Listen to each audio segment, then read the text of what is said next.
बेटा good morning to all. Good morning, sir. Good morning. Classification of elements and periodicity in properties. देखो बेटा, सबसे पहले elements को where there is a need to classify, उनको classify करने की क्या जरूरत है बताओ। सर उनको इजीली सर लर्न करने के लिए very good. And periodicity in properties to make their study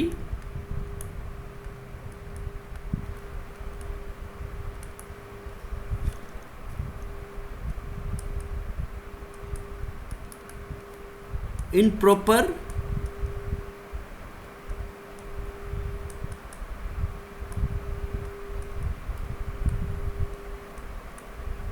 systematic manner, उनकी प्रॉपर सिस्टमैटिक मैनर के अंदर स्टडी करने के लिए इन प्रॉपर्टीज़ को हम एलिमेंट्स को क्लासिफाई करते हैं बेटा।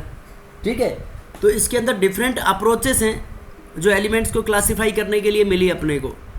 जैसे फर्स्ट या अप्रोच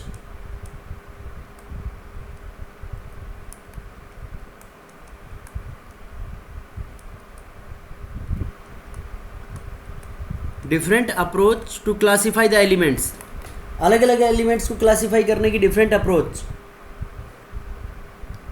फर्स्ट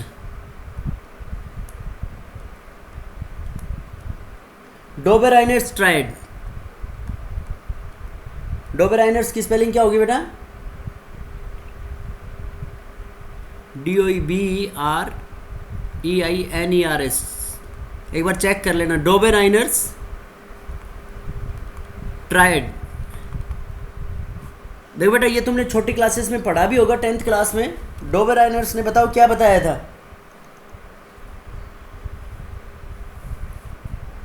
बेटा कौन बताएगा डोबेराइनर्स ट्रायड में? ने सर 3 ट्राइड दी थी सर। Very good. कौन बोल रहे हैं? सर इसमें ये सर देवेंद्र। क्या बोला था देवेंद्र? सर इसने 3 ट्राइड दी थी। इसने कहा था कि जो फर्स्ट और लास्ट एलिमेंट का मास है सर वो बीच वाले की इक्वल होगा सर, हाफ करेंगे जब उनका। Very good. He arrange the elements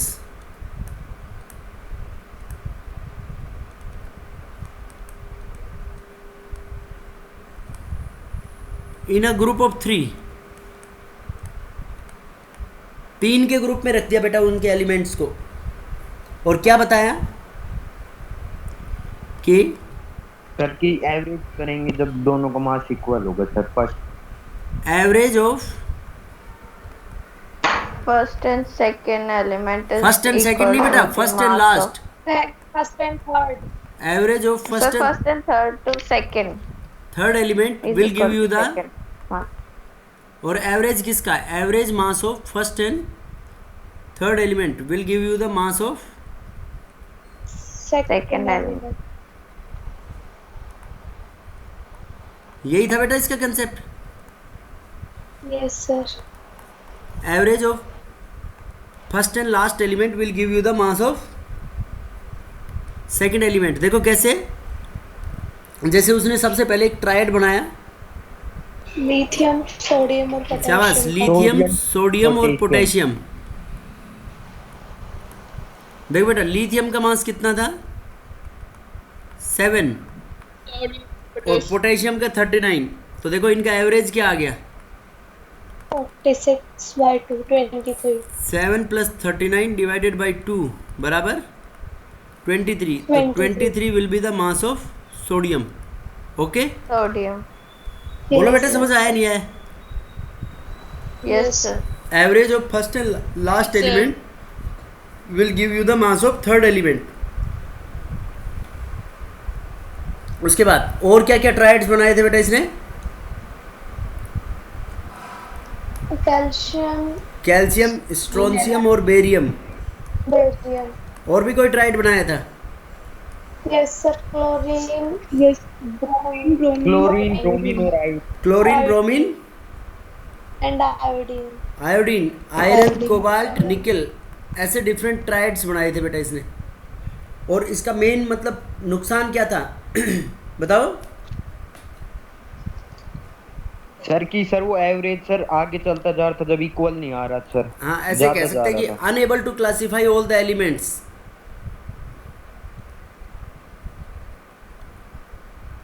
unable to apply this concept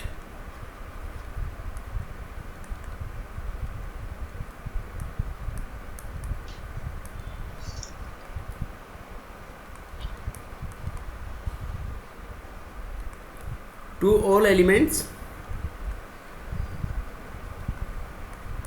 known at that time. बेटा समझ गए इसकी लिमिटेशंस क्या थी कि जो एलिमेंट सारे उस जमाने में नोन थे उनको सबको इस तरीके से क्लासिफाई नहीं कर पाया वो. ओके बेटा any doubt in this? No, sir. No no sir. Sir. उसके बाद Newland law of octaves.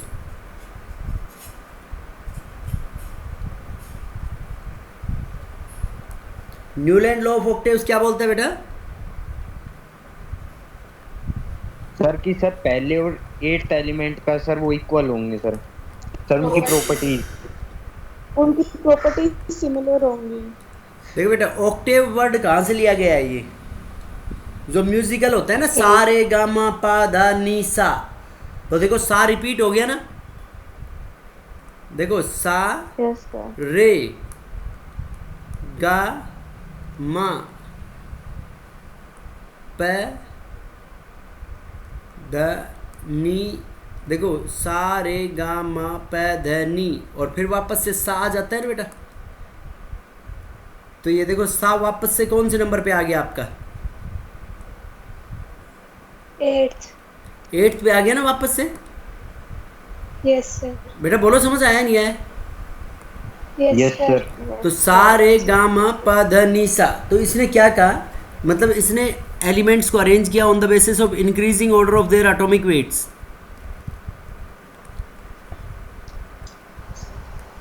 He arranged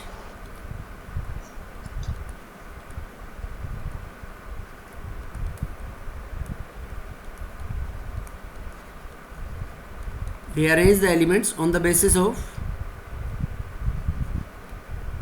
Increasing atomic weight.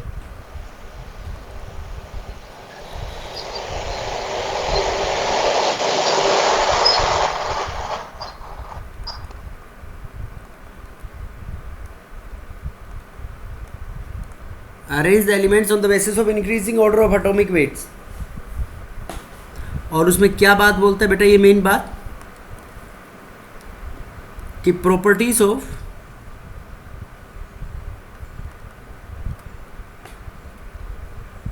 Every 8th element is Very good. similar to the first element.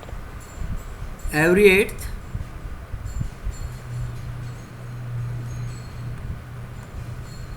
eighth element Is similar to the first. will be similar to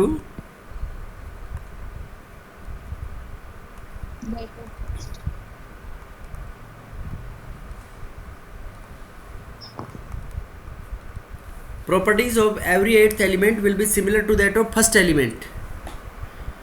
ठीक है बेटा. he arranged the elements on the basis of increasing order of their atomic weights and properties of every eighth element will be similar to that of first element. हर 8वें element की properties किसके जैसी होंगी बेटा? फर्स्ट एलिमेंट के जैसे. Yes, उसके बाद इसने कितने एलिमेंट्स को क्लासिफाई किया था? sir. Sir, up to 20 calcium. amount. 20. नहीं टोटल इसने क्लासिफाई किया था बेटा. बेटा ये आवाज किसके में आ रही हो? म्यूट कर दे बच्चा.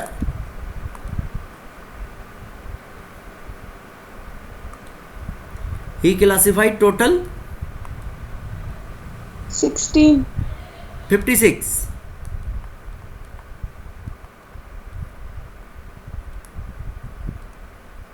ये बेटा कंपटीशन में पूछ लिया जाता है, ये बात ध्यान रखनी है आपको. टोटल कितने एलिमेंट्स को क्लासिफाई किया था उसने? 56. 56 एलिमेंट्स को. ठीक है. अब देखो कैसे, जैसे उसने लिथियम से शुरुआत की. पहला एलिमेंट हो गया lithium. Lithium, beryllium, boron, carbon, nitrogen, oxygen, fluorine. देख बेटा 1 2 3 4 5 6 7 हो गए. अब 8वां एलिमेंट कौन आया उसके बाद? Sodium, magnesium, aluminium, Aluminium. Silicon, phosphorus, sulphur chlorine, उसके बाद पोटेशियम पोटेशियम, पोटेशियम, कैल्शियम, और कैल्शियम के बाद क्या आ गया उसके, देखो कैल्शियम के बाद आ गया स्कैंडियम, लेकिन रियली में इसकी पोजीशन यहाँ पे नहीं आएगी स्कैंडियम की।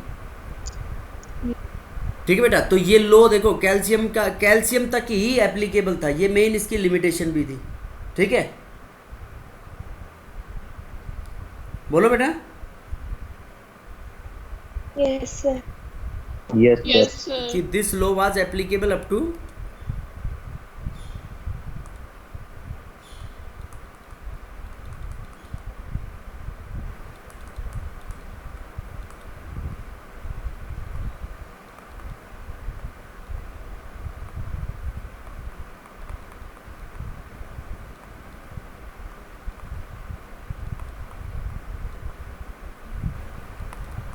Calcium only. कैल्शियम का मास 40 था बेटा। कैल्शियम के बाद ये मतलब इसकी पोजीशन जो स्कैंडियम है आपका, स्कैंडियम की पोजीशन यहाँ नहीं आएगी बेटा, इसलिए ये लो यहीं तक ही एप्लीकेबल था। Okay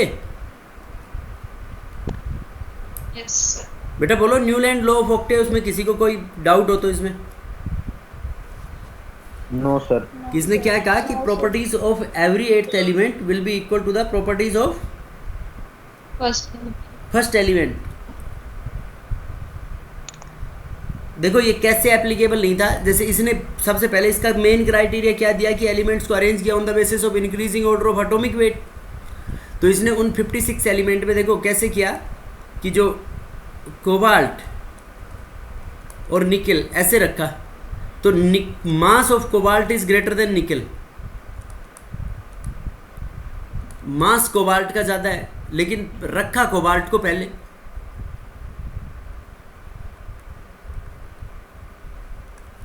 mass of cobalt is more, but it is placed first.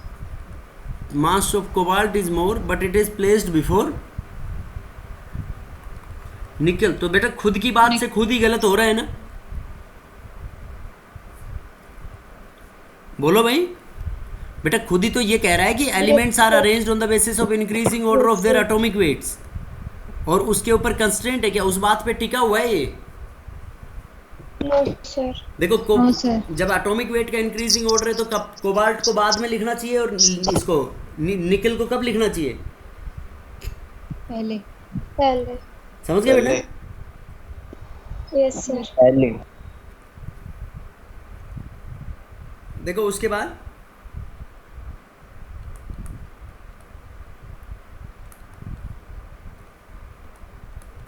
Telluric और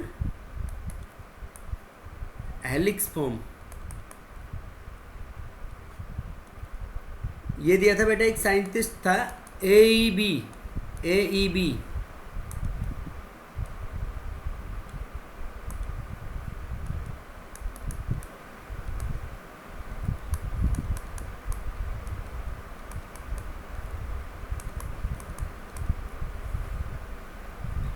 डी चार्नकोर्टोइस, AEB डी चार्नकोर्टोइस ने बताया था बेटा ये। ठीक है, सर ये एक ही नाम? हाँ एक ही नाम है बेटा ये, AEB डी चार्नकोर्टोइस। छोटा नाम है क्या? बड़ा है। तो और इसको हम सिलेंड्रिकल फॉर्म भी बोलते हैं, cylindrical form of periodic table.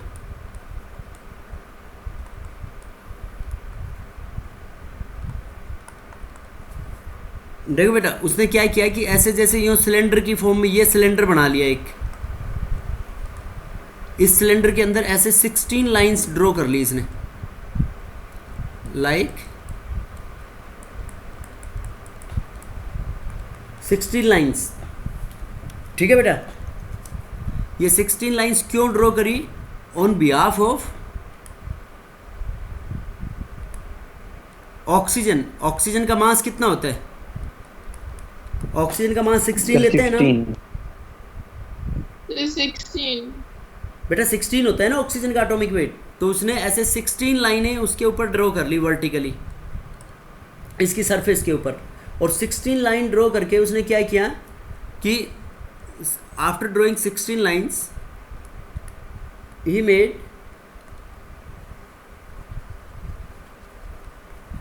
Made angle 45 degree. उसने 45 डिग्री एंगल के ऊपर एक्सेस ड्रॉ किया and arranged elements on increasing order of mass. तो उसने क्या कहा कि इंक्रीजिंग ऑर्डर ऑफ मास में elements differ by multiple of 16, मतलब ऑक्सीजन के 16 के मल्टीपल में डिफर कर रहे थे उसमें एलिमेंट्स। ठीक बेटा, समझ गए? तो ये कोई मतलब ज़्यादा अच्छी लॉजिकल सी बात नहीं लग रही ना इसके अंदर कि ऐसे 16 लाइनें बना ली, यूँ 16 लाइनें बना के इसके परपेंडिकुलर 45 डिग्री का एक्सेस बना के उसने एलिमेंट्स को रखा इनके ऊपर, और एलिमेंट्स को रख के क्या बोल दिया कि 16 और 16 के मल्टीपल में होंगे, डिफर बाय मल्टीपल ऑफ 16 और 16, ऐसे 16 या 16 के किसी भी मल्टीपल में डिफर करेंगे। तो ये कोई ज़्यादा खास बात नहीं लगी इसके अंदर, इसलिए इसके ऊपर ज़्यादा ध्यान भी नहीं दिया गया था। ठीक बेटा, टेल्यूरिक हेलिक्स देखो कितनी क्लासिफिकेशन होगी, telluric helix, Newland law of octave और डोबेराइनर्स ट्रायड। और ये सारे जो भी यूज में ले रहे हैं ये किसके कंसेप्ट को काम में ले रहे हैं बेटा? ये इसमें और भी एटॉमिक मास के, शाबाश, एटॉमिक मास। देखो अगला fourth, Lothar Meyer curves.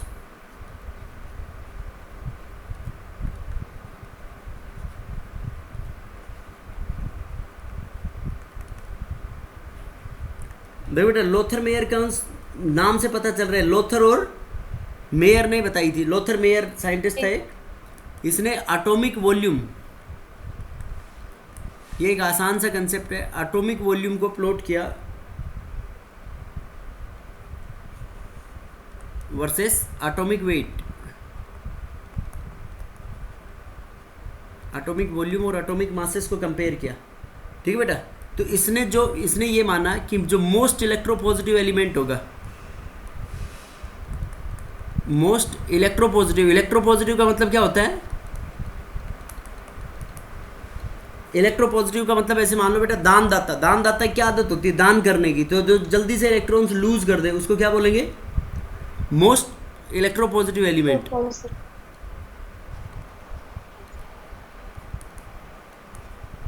On the top of the peak, मतलब उनको सबसे ऊपर रख दिया उसने कर्व के अंदर। जैसे यहां से मान लो लिथियम से शुरुआत करी उसने, ये सबसे टॉप पे क्या ले लिया बेटा इसके अंदर? लिथियम। फिर उसकी डिसेंडिंग पोजीशन के अंदर कौन आ गया यहाँ पे? बेरिलियम। ठीक है बेटा, बेरिलियम के बाद बोरोन, बोरोन के बाद कार्बन, कार्बन के बाद नाइट्रोजन, कार्बन के बाद नाइट्रोजन, और नाइट्रोजन के बाद ऑक्सीजन, नाइट्रोजन के बाद ऑक्सीजन, और ऑक्सीजन के बाद फ्लोरीन, फ्लोरीन, और फ्लोरीन के बाद नियोन।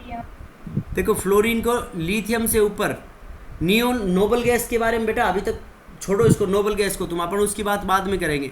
ये फ्लोरीन नियोन मान लो इनके बीच में कहीं भी पोजीशन पे आ जाएगा।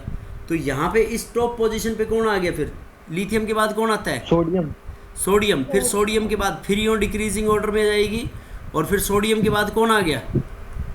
Potassium, potassium. फिर यूँ पीक डिक्रीजिंग ऑर्डर में आएगी। फिर पोटेशियम के बाद रुबेडियम, वेरी गुड, पोटेशियम के बाद रुबीडियम, और रुबीडियम के बाद फ्रेंचियम, फ्रेंशियम नहीं बेटा, सीजियम। तो देखो इसमें क्या दिख रहा है तुम्हारे को? ऐसा दिख रहा है सीजियम सबसे टॉप पे है, तो सीजियम सबसे ज्यादा इलेक्ट्रोपॉजिटिव एलिमेंट हुआ। तो देखो ये जो बेरिलियम है, अब सोडियम, तो सोडियम के नीचे यहाँ पे कौन आएगा बेटा? मैग्नीशियम आ गया ना सोडियम के बाद। ये बोरोन था, तो ये यहाँ पे एल्यूमिनियम आ गया। अब देखो ये फ्लोरीन था, तो यहाँ पे पोजीशन ऑक्यूपाई करनी है, तो फ्लोरीन के बाद कौन आ जाएगा? बेटा फ्लोरीन के बाद यहाँ पे क्या आ गया? Chlorine. क्लोरीन। फिर इसके बाद एल्यूमिनियम, एल्यूमिनियम के नीचे ये जो भी आया इस पीक पे आ गई क्लोरीन आपके पास। फिर इस पीक पे क्या आ जाएगी ये? ब्रोमीन। फिर इस पीक पे क्या आ गई है? आयोडीन। आयोडीन। आयोडीन। तो देखो मैं इससे कोई बात लिखना चाह रहा हूँ, मैं ये कह सकूँ ये मैग्नीशियम आया, तो यहाँ पे पोटेशियम के बाद डाउनवर्ड्स यहाँ पे कौन आएगा? कैल्शियम। तो मोस्ट इलेक्ट्रोपॉजिटिव एलिमेंट तो टॉप पे हो गए। मोस्ट इलेक्ट्रोपॉजिटिव एलिमेंट्स कौन कौन से हो गए? Lithium, sodium, potassium, rubidium, caesium. और less electropositive elements, boron, aluminium. नहीं स्लाइटली लेस, इनसे ही बस slightly less electropositive elements. Beryllium. हाँ, on the descending positions slightly less electropositive. On the descending position पे है या नहीं है बेटा ये? Yes, sir. Beryllium, magnesium, Yes, sir. Calcium, strontium etcetera, ये डिसेंडिंग पोजीशंस के ऊपर आ गए। बेटा बोलो। Yes sir. और most electronegative element periodic table में देखो फ्लोरीन, क्लोरीन, ब्रोमीन, आयोडीन, ये कहाँ पे जा रहे हैं?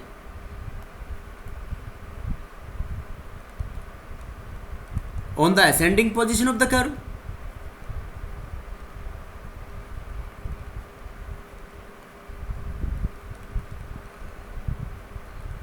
बेटा बोलो, बात क्लियर है या नहीं है? Yes sir.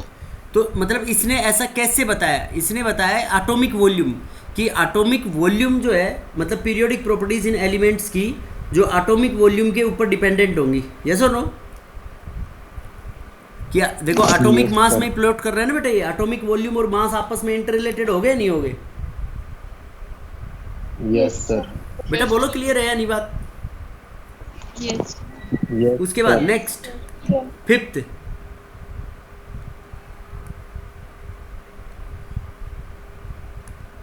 देखो बेटा फिफ्थ में मेंडलीफ पीरियोडिक टेबल। पारल मेंडलीफ क्या बताता है?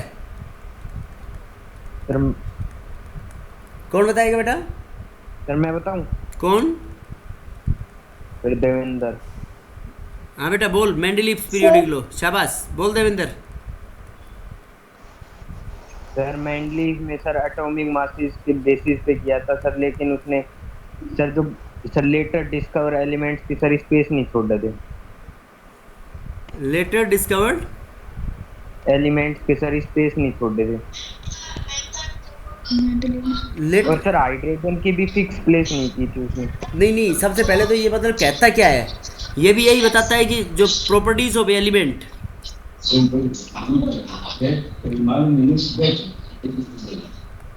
ये क्या बोलता है? Properties of element are the periodic function of atomic number. Very good. Atomic number नहीं बेटा, एटॉमिक मास।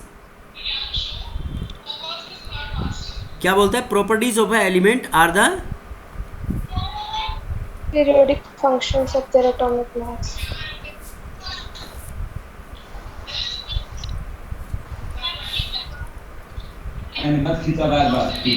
बेटे म्यूट कर दो जिसके में आवाज आ रही है।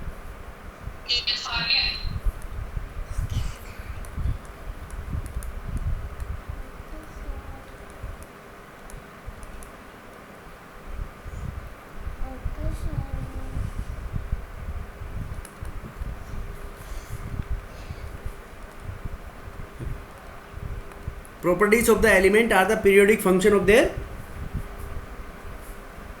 Atomic mass. atomic weight। समझ गए बेटा? बोलो। Yes, sir. उसके बाद कितने Yes, एलिमेंट्स sir. को क्लासिफाई किया इसने?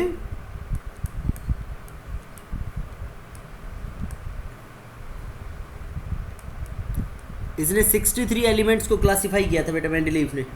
ओके बोलो, समझ आया नहीं है? Yes sir. Yes sir. उसके बाद देखो एटॉमिक वेट का तो बता दिया, इसके कुछ साइलेंट फीचर्स थे, जैसे इसने पीरियोडिक टेबल जो बनाई 63 एलिमेंट्स की, वो औरों के कंपैरिजन में ज़्यादा बेटर था। मेंडलीफ का कंसेप्ट बेटा, he divided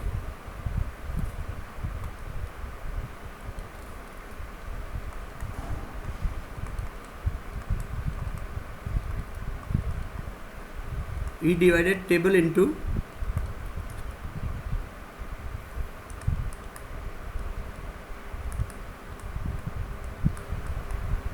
vertical and horizontal columns. 7 horizontal rows, 7 horizontal rows में डिवाइड किया है। क्या बोला बेटा उनको इसने?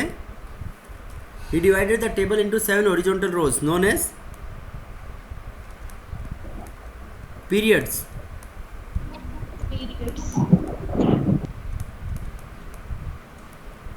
And 8 vertical Rows. 8 vertical columns. Rows. ठीक है बेटा, 7 हॉरिजॉन्टल और 8 vertical columns. Okay, Yes, sir. And 1 column separate for, मतलब 9 भी बोल सकते हैं किसी तरीके से।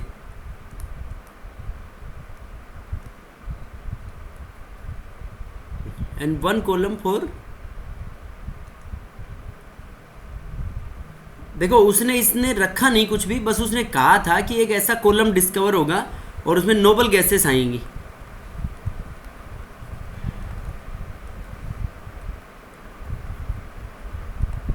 One vertical column for noble gases, unreactive gases के लिए था बेटा एक कॉलम। ठीक है, अब इसके फीचर्स देखो, इसके साइलेंट फीचर्स क्या क्या थे मेन इसके, कि एक तो ये सबसे ज़्यादा सिस्टमेटिक तरीका था एलिमेंट्स के स्टडी का टिल नाउ।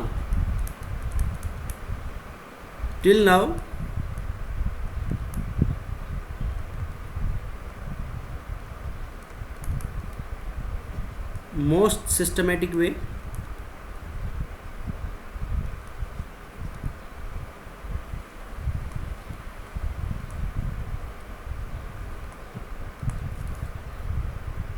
अभी तक सबसे ज़्यादा सिस्टमेटिक वे था बेटा एलिमेंट्स को स्टडी करने का। ठीक है, समझ गए?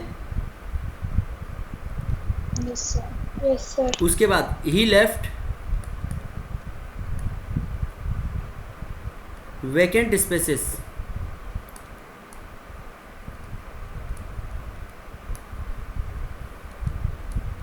Spaces, for some Undiscovered elements. Very good, vacant spaces for some undiscovered elements, उनके लिए उसने एक टर्म काम में ली ईका। ईका का मतलब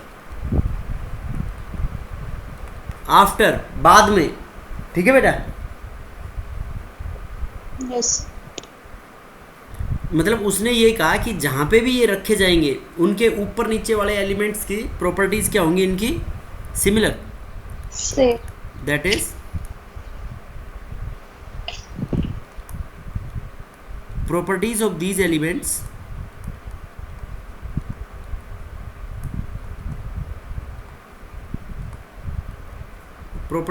elements when discovered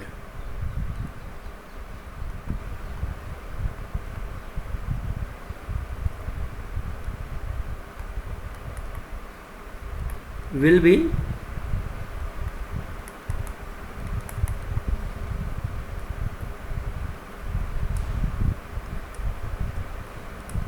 be similar to that of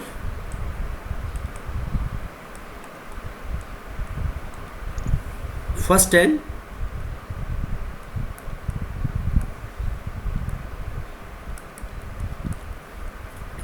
properties of every eighth element will be similar to that of first and last element। First और last element, ये सॉरी फर्स्ट एंड उसके यहाँ लास्ट एलिमेंट वाले के लिए बोल सकते हैं फर्स्ट और, या एलिमेंट अबो एंड बिलो बोल सकते हैं, similar to that of element above and below to it।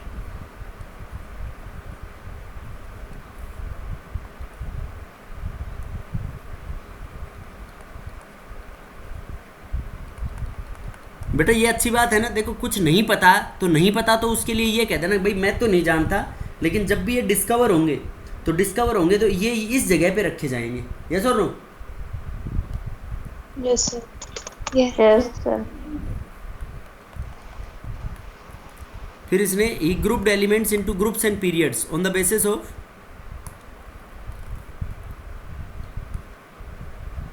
Atomic mass. Period and groups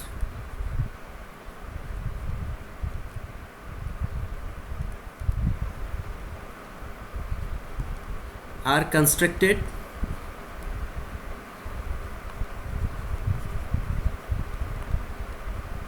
on the basis of formula of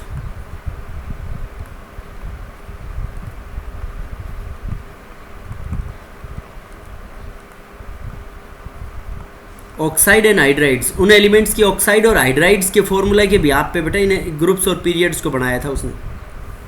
ठीक है, जैसे ग्रुप 1 है मान लो, ग्रुप 1, तो 1 के अंदर उनकी हाइड्राइड का फॉर्मूला क्या हो जाएगा? हाइड्राइड का फॉर्मूला तो हो जाएगा MH टाइप, और ऑक्साइड का फॉर्मूला क्या हो जाएगा? M2O। ग्रुप 2 था, हाइड्राइड क्या हो जाएगी? MH2, फॉर्मूला ऑक्साइड का MO। ग्रुप 3 में बताओ बेटा क्या हो जाएगा? सर MH3 और M2O3। Group 4 MH4 MO2। Group 5 बेटा ये 8 माइनस MH, वही 8 माइनस ग्रुप का नंबर 5, तो MH3 टाइप ही हो जाएगी, और फॉर्मूला इसका क्या हो जाएगा? M2O5। M2. ग्रुप 6 MH हो गया बेटा 8 माइनस 6, और ये हो गया MO3। Okay. Yes. Group 7 MH 8 minus 7, 8 minus. और ये M2O7।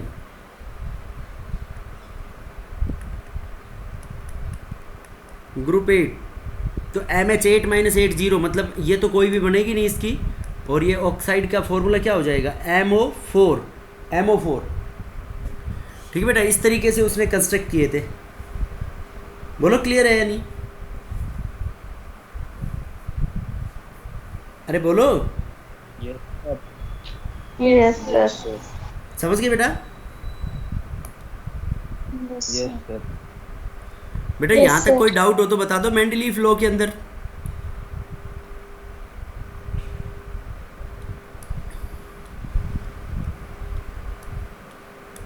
बेटा मेंडलीफ लॉ के अंदर any doubt? No sir. No, sir. No, sir. उसके बाद ये पॉइंट कौन सा था आपका? 3rd 4th।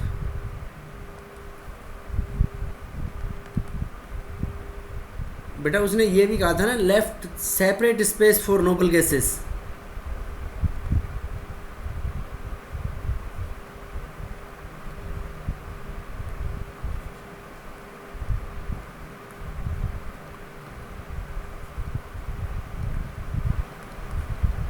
Left separate space for noble gases. Noble gases के लिए अलग जगह छोड़ी थी ना बेटा उसने? Yes. बोलो बेटा क्लियर है या नहीं? Yes sir. करेक्टेड सम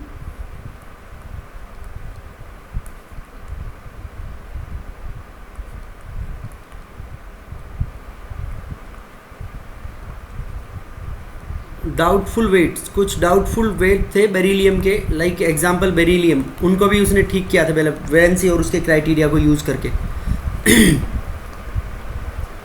बेटा बोलो क्लियर है या नहीं बात यहाँ तक? Yes sir. ये थे Mendeleev Yes, sir. Periodic law के बेटा। अब बताओ मेंडलीफ पीरियोडिक लॉ के नुकसान क्या थे? एक डीमेरिट्स। तो हाइड्रोजन की वीकनेस नहीं थी। बेटा एक तो सबसे बड़ा डीमेरिट तो यही हो गया इसका कि आइसोटोप्स की पोजीशन, जब एलिमेंट्स को increasing order of atomic weights में रख रहे हैं तो increasing order of atomic weight में रख रहे हैं तो क्या होगा? आइसोटोप्स का एटॉमिक मास अलग होता है, तो आइसोटोप आने चाहिए नहीं आने चाहिए? सर आने चाहिए। आने चाहिए टेबल में, लेकिन इसने आइसोटोप की कोई जगह दी? No, sir. No sir. Position of isotopes.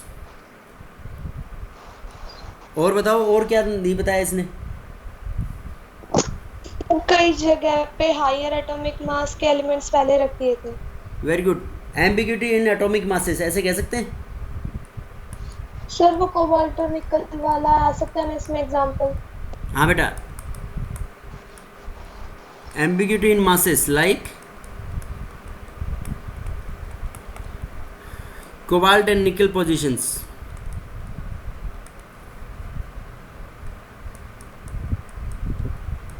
No idea about lanthanides and actinides.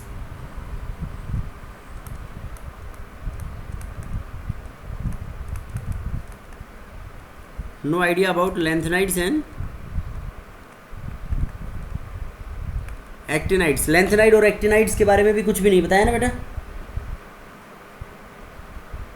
बोलो। No sir. तो क्या होते हैं ये? बेटा ये अभी मॉडर्न पीरियोडिक टेबल में आएंगे, अभी बताएंगे वहां पे। पोजीशन ऑफ हाइड्रोजन, हाइड्रोजन की पोजीशन भी कहीं भी उसने नहीं बताई कि ये कैसे प्लेस करेंगे हाइड्रोजन को। तो ये थे उसके डीमेरिट्स और defects in the Mendeleev periodic table. और एक देखो इसमें बेटा ये पूछ लिया जाता है कई बार, इक्का एल्यूमिनियम, इक्का एल्यूमिनियम किसका नाम था? Sir scandium. सर बताना है। क्या बेटा, क्या बताना है, बोलना दोबारा। Sir second demerit. Second demerits. Ambiguity in masses, masses के अंदर जैसे कोबाल्ट और निकल के अंदर एम्बिग्यूटी थी ना बेटा, जैसे कोबाल्ट को पहले रखा हुआ था, यस। जो मास है, mass of cobalt is greater than निकल, और इनको रख रहे हैं मास कोबाल्ट को पहले ये, तो इनका खुद का क्राइटेरिया क्या है? इनका खुद का क्राइटेरिया ये है कि elements are placed in increasing order of their atomic weights. तो इंक्रीजिंग ऑर्डर का मतलब तो इंक्रीजिंग ऑर्डर ही होता है ना बेटा। लड़ाई करा वो क्या अंतिमा क्या बोल रही है? अंतिमा कुछ बोल रही है? सर वो बाय मिस्टेक था बेटा, नहीं समझे तो कोबाल्ट वो खुद ही तो कह रहा है कि मास जो ज्यादा मास है वो बाद में आएगा ना, यस सर। और खुद ही उसके ऊपर टिक नहीं रही है, तो खुद की खुद में कॉन्ट्राडिक्टरी बात पैदा कर दी ना। इक्का एल्यूमिनियम बेटा गैलियम के लिए लिखा था, इक्का boron scandium. Very good.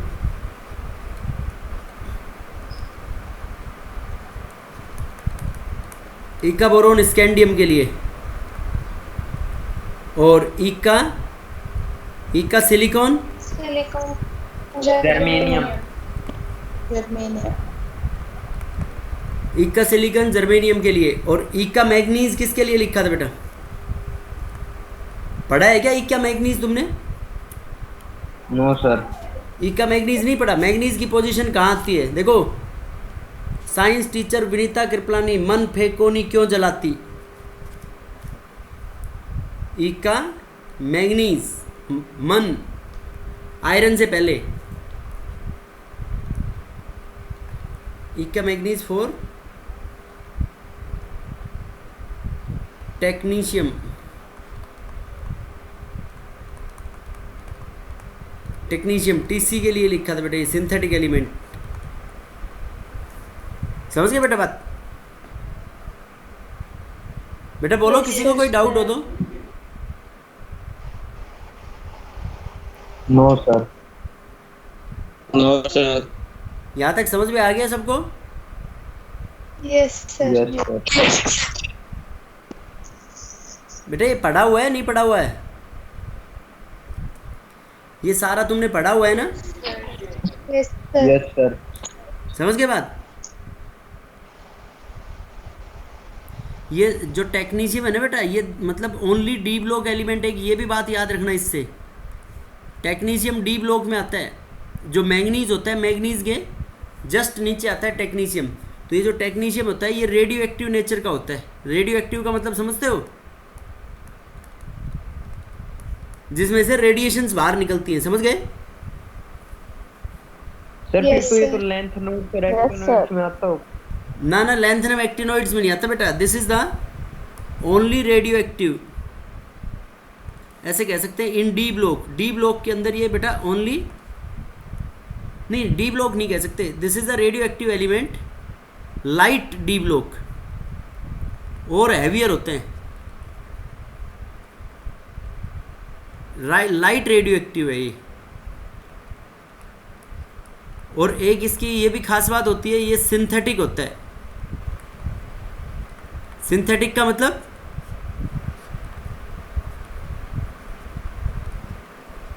Man made बेटा, ये नेचुरली नहीं मिलता है। ओके,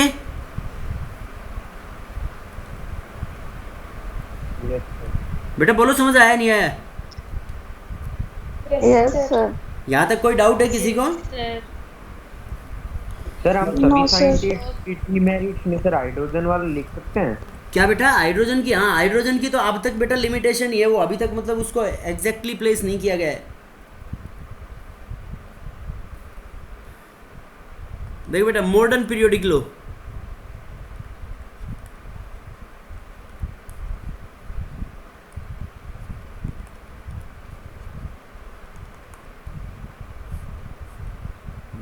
देखो बेटा, modern periodic law use the concept of, ये अब सबसे यू अलग होगा। Atomic number. Atomic number. Very good, use the concept of atomic number. Atomic number को हम Z से रिप्रेजेंट करते हैं, उसको यूज में लेता है बेटा ये। और ये किसने दिया था?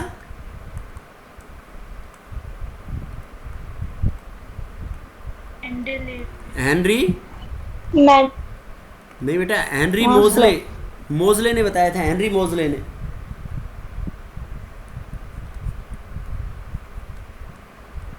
मोज़ले,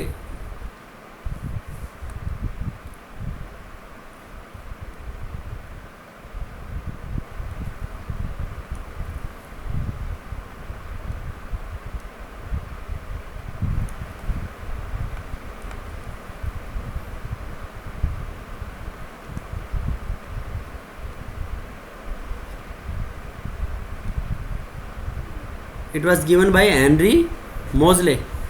ठीक है बेटा, इसने देखो क्या किया कि इसने मतलब एलिमेंट, कोई भी एलिमेंट ले लिया,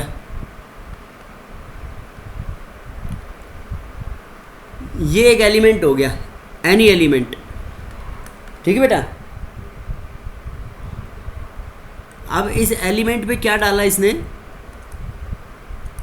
high speed electrons. High speed electrons को क्या बोलते हैं हम? कैथोड रेज बोलते हैं ना बेटा। तो जब इसने ये हाई स्पीड इलेक्ट्रॉन्स इसमें से डाले, तो ये एलिमेंट प्लस इसमें से क्या बाहर निकलती हैं? एक्सरेज। इसमें से एक्सरे बाहर निकली, और उसमें जो एक्सरे की फ्रीक्वेंसी थी, frequency of these X-rays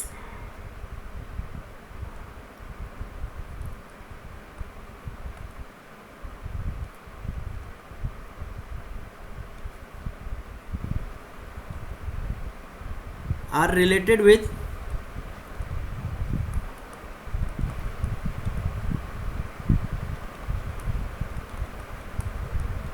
atomic number. इन फ्रीक्वेंसी, एक्सरेज की फ्रीक्वेंसी किसके साथ रिलेटेड थी बेटा?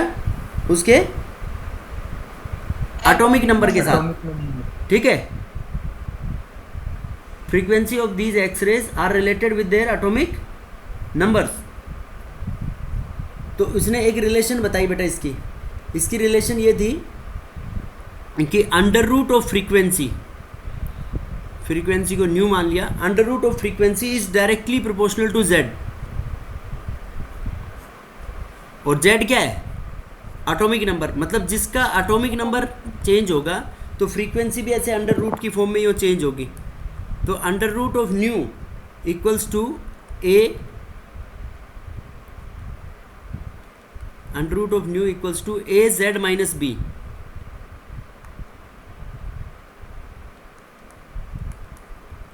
ए और बी यहाँ पे कॉन्स्टेंट्स हैं।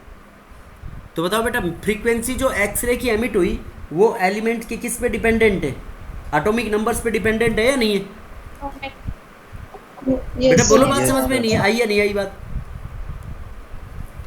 सर आ गई। ये जो देखो उसने क्या लिया, एलिमेंट ले लिए, अलग अलग एलिमेंट लिए, अलग अलग एलिमेंटों पे डाले हाई स्पीड इलेक्ट्रॉन्स, तो उसमें से क्या बाहर निकली? एक्सरेज बाहर निकली। और इन एक्सरेज की जो फ्रीक्वेंसी थी वो कैसे रिलेटेड थी? एटॉमिक नंबर के साथ। Under root of frequency is directly proportional to the atomic numbers. और न्यू बराबर ए जेड माइनस बी, तो जेड है यहाँ पे atomic number, a and b are constants. तो उसके ब्याह पे इसने एलिमेंट्स की पीरियोडिक प्रॉपर्टीज़ की स्टडी की। फिर इसका मतलब एलिमेंट की जो प्रॉपर्टीज़ है वो किस पे डिपेंडेंट होंगी? Atomic number. एटॉमिक नंबर पर। बेटा बोलो, यहाँ तक कोई डाउट हो तो किसी बच्चे को? No sir. No. बाकी rest we will continue tomorrow, okay? And be ready for the test at that time. Okay, sir. Okay sir. समझ गए बेटा? Okay sir. Yes sir. Yes, sir. Okay बेटा, thank you, you may leave. Thank you thank you sir.